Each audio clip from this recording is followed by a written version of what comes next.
জীৱন কোঁৱৰ অথবা খগেন চন্দ্ৰ বৰদলৈৰ ভিতৰৰে যিকোনো এগৰাকী তিৱা স্বায়ত্তশাসিত পৰিষদৰ মুখ্য কাৰ্যবাহী সদস্য পদত অধিষ্ঠিত হ'ব।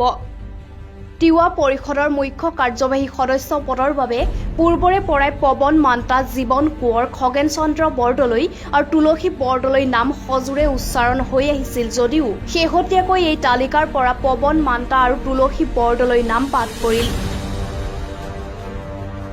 দিছপুৰৰ এক উচ্চস্তৰীয় সূত্ৰই এনি ভাৰতক আজি এই তথ্য সদৰি কৰে। সূত্ৰটোৱে সদৰি কৰা মতে তিৱা পৰিষদৰ মুখ্য কাৰ্যবাহী সদস্য নিৰ্বাচনৰ পূৰ্ণ কৰ্তৃত্ব দিছপুৰৰ তৰফৰ পৰা ইতিমধ্যেই মৰিগাঁৱৰ বিধায়ক ৰমাকান্ত দেউৰীৰ ওপৰত ন্যস্ত কৰা হৈছে। সূত্ৰটোৱে আৰু সদৰি কৰা মতে তিৱা পৰিষদৰ মুখ্য কাৰ্যবাহী সদস্যগৰাকী যথাসম্ভৱ মৰিগাঁও বিধানসভা সমষ্টিৰ অধীনস্থ এলেকাৰ পৰাই নিৰ্বাচন কৰিবলৈকো বিধায়ক ৰমাকান্ত দেউৰীক দিছপুৰৰ পৰা স্পষ্ট নিৰ্দেশ দিয়া হৈছে। মুখ্য কাৰ্যবাহী সদস্য পদৰ অন্যতম দাবীদাৰ তুলসী বৰদলৈ জাগিৰোড বিধানসভা সমষ্টিৰ অধীনস্থ এলেকাৰ লোক হোৱাৰ সূত্ৰে ইতিমধ্যে দিছপুৰৰ মুখ্য কাৰ্যবাহী সদস্যৰ তালিকাৰ পৰা তেওঁৰ নাম বাদ পৰিল। অন্যহাতে মুখ্য কাৰ্যবাহী সদস্য পদৰ অন্য এগৰাকী শক্তিশালী দাবীদাৰ পৱন মান্তা মৰিগাঁও বিধানসভা সমষ্টিৰ অধীনস্থ এলেকাৰ লোক হলেও সমষ্টিটোৰ বিধায়ক ৰমাকান্ত দেউৰীৰ সৈতে তেওঁৰ সম্পৰ্ক অত্যন্ত তিক্ততাপূৰ্ণ। পৰিষদৰ মুখ্য কাৰ্যবাহী সদস্য নিৰ্বাচনৰ পূৰ্ণ কৰ্তৃত্ব বিধায়ক ৰমাকান্ত দেউৰীৰ ওপৰত ন্যস্ত হোৱাৰ লগে লগে পৱন মান্তাৰ সকলো আশাত নিমিষতে চেঁচা পানী পৰে।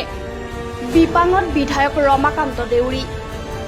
তিৱা স্বায়ত্তশাসিত পৰিষদৰ মুখ্য কাৰ্যবাহী সদস্য নিৰ্বাচনক লৈ মহা বিপদত এতিয়া মৰিগাঁৱৰ বিধায়ক ৰমাকান্ত দেউৰী।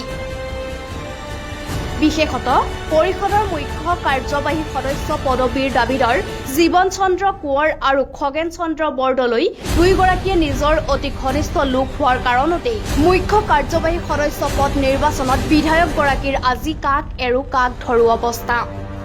প্ৰাপ্ত খবৰ মতে জীৱন চন্দ্ৰ কোঁৱৰ আৰু খগেন চন্দ্ৰ বৰদলৈৰ ভিতৰত তিৱা পৰিষদৰ মুখ্য কাৰ্যবাহী সদস্য হিচাপে কাক নিৰ্বাচন কৰা হ'ব সেই সন্দৰ্ভত বিধায়ক দেউৰীয়ে অদ্যপি কোনো খাটাং সিদ্ধান্তত উপনীত হ'ব পৰা নাই।